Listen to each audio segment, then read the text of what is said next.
Abbi Summers, you are a massive, massive Tottenham fan. And last weekend we were doing this show, and it was on the back.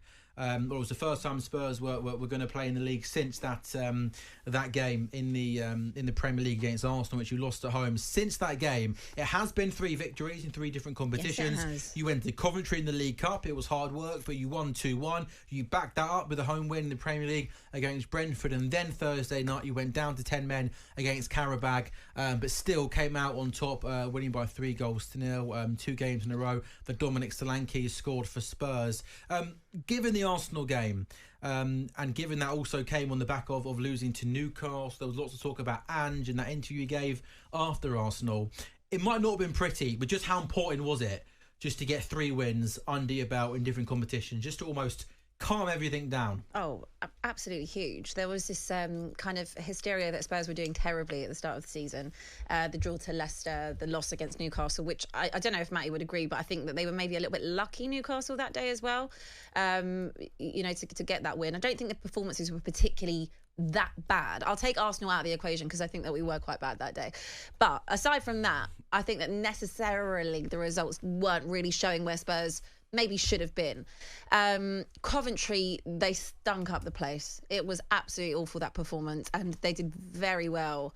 Very, very well to turn that game around and get something out of it, and obviously go through to the next round. So it was important for Spurs to pick up these wins and get that little bit of consistency and a bit of confidence. Coventry, Brentford, and Qarabag. You can only... Sorry, did you not beat Barrow the other day? You don't hear me talking about it. Well, I was asked the question, so we'll go with that. The last 3 results, I can only talk about the last 3 results. Look, some of those games could have been banana skins, and Coventry was a very big banana skin for Spurs, and they managed to turn it around, so I'm proud of them.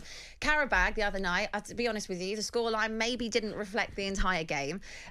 Spurs were dominant in a lot of periods of time in that game, but even with 10 men. But what I would say, if Qarabag had someone that could actually finish off moves, we would have been in trouble, because the amount of chances we gave to them with that high line. If we do that against Manchester United with the quality that they do have, despite what people will say about Manchester United, Spurs will be punished. This is going to be a great game for a neutral. Not sure there's too many neutrals in this room. Actually, you two maybe are neutral. You're definitely not what neutral. What do you mean? You're not a neutral. Why? Why am I not neutral? Because either the second we start talking about Spurs, you're on it, which Do is you fine. know what it is? I have the same energy for Chelsea. Because it's so interesting. I'm a Chelsea fan of a vintage where Spurs could never get a result against us. And under Pochettino, things started to turn. Used to get results at the Bridge quite often. But Spurs inherently are just losers. And they're the kids who goes to school. Not this analogy again. We had this one last week. I'm gonna do it again. Tell it again. Go on then. They go to school, they do their top button up, they're getting ready, they're like, today's going to be a new day. As soon as they walk through that gate, get their lunch money taken away from them, their head flushed down the toilet, and it's the same rinse and repeat every single season. For a club that claimed to be a big club but haven't won a league title since 1961, it beggars belief why there is such moxie and such pride from Spurs fans in what you do when I don't see results. Pride? What pride are we talking about here? In terms of the way you approach every season, this is going to be the year that we do it. This is. I don't think I've ever said that that's the season that we win the league. This could hopefully be the season where we win something, and I think that every team would go into a season saying, "How can you criticise fans for going into a season being? Isn't that what football's all about? Go into the first game of the season with a little bit of optimism and backing. You don't want to rock up first season going, we're Tottenham, we're rubbish, we're Spursy, and just rob. You can't criticise fans for being positive and optimistic. I have respect for those fans that go week in, week out, knowing that they're going to achieve nothing. My problem is that's all of us. We don't know what we're going to achieve. With Spurs, it's the expectation versus reality. Spurs haven't won the major trophy since 2008? The League Cup, yeah, when they beat Chelsea. And Spurs fans, a lot of Spurs fans want to put themselves in the same conversations as other top clubs in this country. Well, what conversation are we putting them in? Because if we're having a top 4 debate, well, Spurs have finished top 4 more times than Arsenal. And Spurs have every right to be in a top 4 debate this season. Absolutely. I haven't met one Spurs fan that's trying to say we're going to compete for the title with City and Arsenal this season. I don't know what person you've spoken to that would ever say that. Well, any sane one. There's the issue. Oh, we're going to be in the top 4 race. Congratulations, Spurs. Congratulations for being in the top 4 race. The goal is to win silverware, and Spurs fail to do it year after year after year. So do most clubs. Most clubs who are the size of Spurs do end up winning the trophy. Like Leicester won a trophy more recently than Spurs. Portsmouth have won a trophy more recently than Spurs. In Swansea 2012, have they won the won the trophy. League Okay, but Cup, then these Birmingham, teams, yeah. but then these Birmingham teams won have the all trophy. been relegated as well. Oh, congratulations for not getting relegated. You shouldn't be getting relegated. You're Tottenham This is- Hotspur. Kweku, please can you explain what I point don't- where you're are trying you to going make with here this? about Spurs Come on. fans? My, I'm not sure what you're trying to say here. point with Spurs is that inherently Sure. they are just losers, and that's not going to change until something shifts with Spurs. And I suppose my biggest bone of contention is the back end of last season when Ange Postecoglu called Spurs out for wanting to Spurs fans out for wanting to lose against Man City in the league to stop Arsenal in the league. My problem is, and this is where I'm coming round to the point, Spurs have got more venom and more bile and more concentration on Arsenal losing than them winning. But don't all clubs have that rivalry there? I think Chelsea are a unique club where you haven't got an absolute direct rival, do you? Where Spurs and Arsenal, Liverpool and Everton, City and United, it's pure hatred. Sunderland and Newcastle is pure hatred. I'm not sure how you can have a go at Spans for not wanting their most fierce rivals to lose games. Can I just also, off the back of not that... to the detriment of their team. But hold on, off the back of that, you're saying that top four is not a trophy, right? No. I agree with you. Top four is not a trophy. I don't think Spurs were able, are at the level at this time to be competing in the Champions League. So for me, Europa League is a much better bet. You know, Spurs are favourites for that competition. I don't know why, based on what we haven't won, but they are favourites for that competition. And I do believe that Spurs are capable. You think the Spurs mentality needs to change? Is that what it is? There's a mentality that needs to shift. Okay, well, I just wanted to pick up on something that you said. Go on. Back end of last season where it was the City game. Yeah. Was it the City game we were talking about? Where Son's through and goal, etc. Yeah. Listen, I'll hold my hands up. I'm one of those fans. I don't want to see Arsenal win the league. Why would I? And if it was the other way around, Arsenal fans would be the exact same way. When Spurs were going for a Champions League, they were beside themselves. But you mentioned... Can I say, I really don't want to go... We had this debate every week we do this show.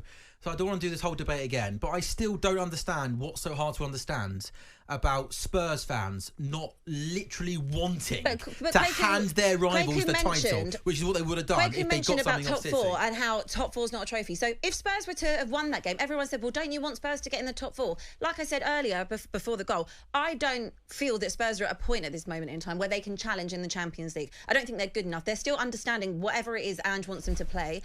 Oh, is that a penalty kick? Oh, Another Joe one? Linton goes in. It's from a long free kick that goes in. I don't think it's a penalty. He's not even appealing for it. No, I think on that I don't think Spurs were at that point. Europa League gives them a lot more ability, I think, to challenge, you know, and we saw against Karabakh the amount of chances that Karabakh have because of the way Spurs play. So for me, I want to focus on that. I think it is something that they can achieve. I'm not saying I think they're going to win the league. I'd be silly to say that based on what grounds. We haven't won anything for, you know, God knows how many years. But I do think Tottenham are capable of winning some form of a trophy. So for me, as a Spurs fan, and not all will agree with it, some really want top four and to be playing in the Champions League. I want to focus on winning a trophy, whether that is the Europa League, the Carabao Cup, League Cup, FA Cup. That's where I think Spurs' focus should be because they have to win something. So I don't think that necessarily makes Spurs losers for saying they didn't think they were good enough to get into the Champions League last season. I don't want to see Arsenal win the league, and I don't see why that is so difficult to grasp. It's not necessarily about finishing in the top four. It's finishing as high as possible. Wherever that is, that is. But at the detriment of Arsenal winning the league as your biggest rival. I think it's just insane to go into a game. Would United fans feel the same way about Liverpool?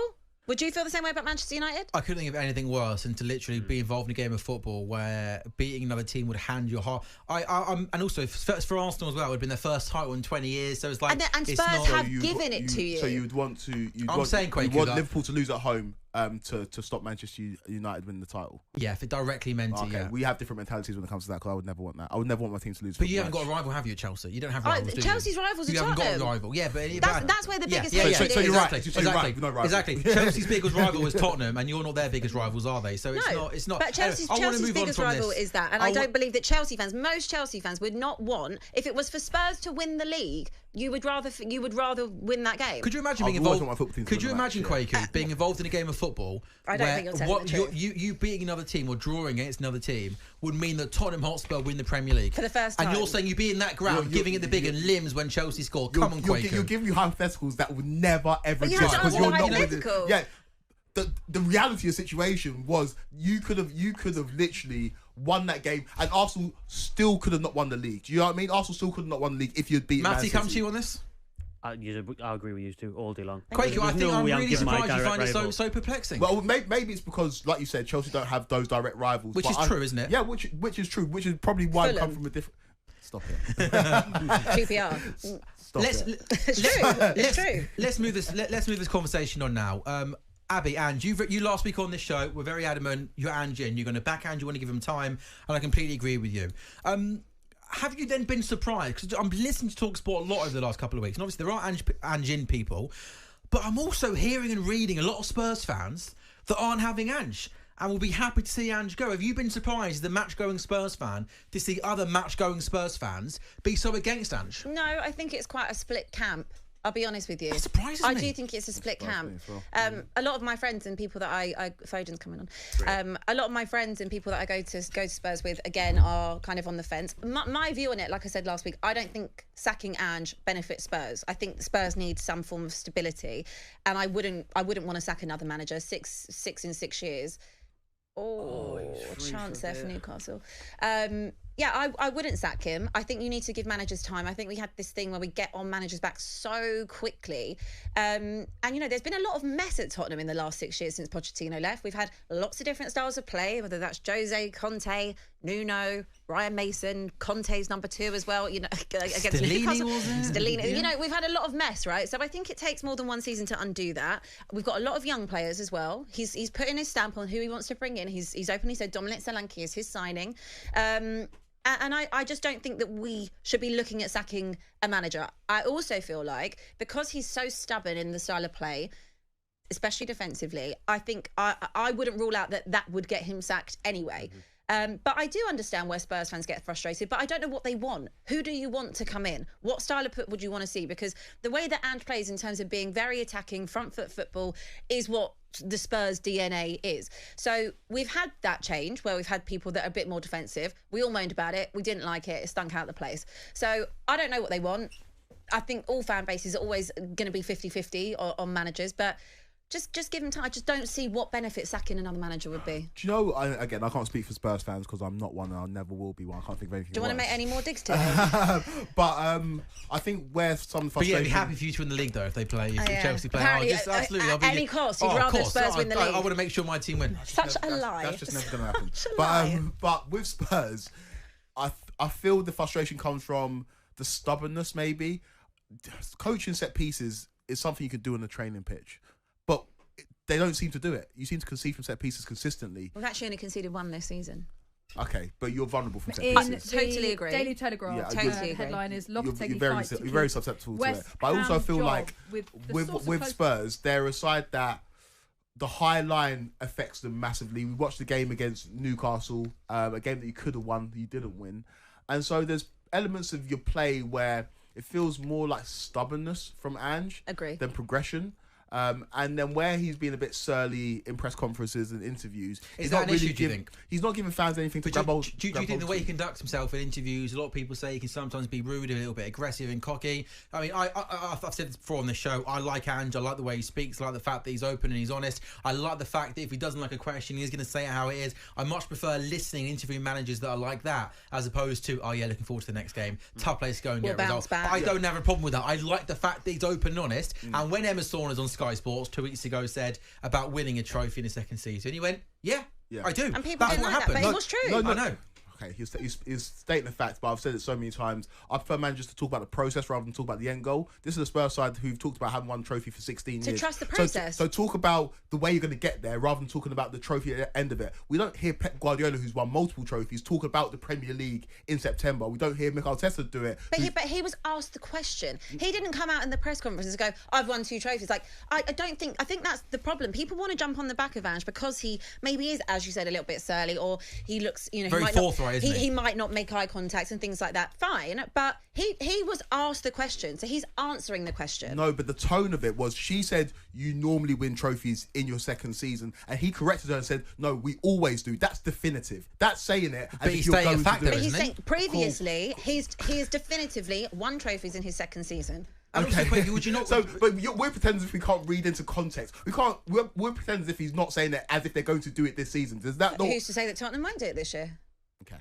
Do you want to put some money on Well, that? Do you no, want to put- definitely not. Friendly bet, please, Definitely people. not. Friendly bet, please, people. But this is where you say, okay, are Spurs losers? So do you want him to come out and say, well, yeah, I have previously won that, but I don't think I can do that here? You know, berating Spurs fans for last season, not wanting Arsenal to win the league and saying that it's a loser's mentality. Well, here we are. So if he wants to say we do that, and he feels confident that with this squad and with this coaching that he can achieve that, then apparently everyone's up in arms about I that. think my position's been misrepresented with Ange Postecoglu. I've got a position and an opinion on Spurs. In terms of Ange, look at where Spurs were when he took over. Look where he took them to last season, finishing 5th. They were on their knees. The football was rubbish. It was turgid. Fans felt disconnected. And in his first season, the same way we praised Eddie Howe for getting Newcastle to finish in the top 4, it's a very different job that Ange did, because Spurs had been in the top 4 in recent seasons. But they finished 5th in his first season. They had a great chance of finishing in the top 4. He deserves a lot of credit. Where it doesn't sit is when you're being surly and you're being a bit abrasive. If your own fans are buying into that 100%, I completely get it. But where your fans are a bit torn on you, then you're leaving yourself vulnerable to being attacked. When, for example, Mikel Arteta, when you're struggling at Arsenal, he's been a bit surly in press conferences, Arsenal fans were still fully behind him. When Pep does it, it's fine, because because Man City fans are fully behind him. When your fans aren't fully behind you, it's difficult, because then you're not giving fans something to hold on to. Do you honestly believe that Arsenal fans were fully behind Mikel Arteta? There was lots of Artetas For about out. 3 years, there was and Arsenal fans like to forget this. In his first two seasons, there was The noise. third season, didn't they go and lose at Brentford? But they lost their 3 They opening finished games. 5th in their first. They did, but they had 8th, 5th. They bottled 4th to Spurs that season. The first second. The first 8th, Arsenal fans are absolutely delighted that season because they won the FA Cup. The second 8th, I'll give you that. He picked up an Emery team. Okay. But my point is that we all talk about Arteta, right? And trust the process. Mikel Arteta has been at Arsenal for 5 seasons. He's been building stuff. He's had the time. He's had the budget to do that. And I think that if you were to sack Ange, I'm not saying he's going to be the next Arteta, but if you go and sack him, like Spurs have a culture of doing so, then where do you ever seem to get progress? Because the only progress I've ever seen is under Pochettino, where we had that, but we didn't give him the backing. We were trying to build the stadium, so he didn't get a crack of the whip at that, in my opinion, to take Spurs on to the next chapter. But you can't keep sacking managers. I'm not here advocating that Ange should be sacked. I think that'd be absolutely insane from Spurs to do that. But I do look at situations, and when things aren't going well for you, i.e. right now with Spurs and Ange, or Ten Hag at Manchester United, communication in the media is imperative. If you can't communicate your point in a copacetic manner, you are going to get massive criticism. There's a reason why you're going into this game, Spurs versus Manchester United, and some people call it El Sacico, because who are the two managers that are failing to communicate their points to the media this season? It's both Ten Hag and Ange Postecoglu. They have got an issue when it comes to talking to the media, and that does not put you in the best position. I think he needs to rein it in a little bit. I don't even think Ange does have a problem talking to the media. Clearly he does. I don't think he does. Do you agree with the way he talked to Emma Saunders? Yeah. I think it was absolutely fine. I don't. I think Emma knew what she was doing. She was very clever the way she kept asking the same question. And Ange turned around and went, yes, I do win trophies in my second season. It wasn't just that. He said, "Are you going to let me finish the question?" It's like, mate, if you look up from the floor and look at her face, you'll be able to see that she still did ask asked the question 3 times. But she asked it 3 times. If someone asked you the same, I don't agree with the way he spoke to her. I don't think anyone should speak like that. But I think if you've been asked the same question 3 times, that probably would get your back up a little bit. On AM, on DAB, via the talkSPORT app, and on your smart speaker. talkSPORT.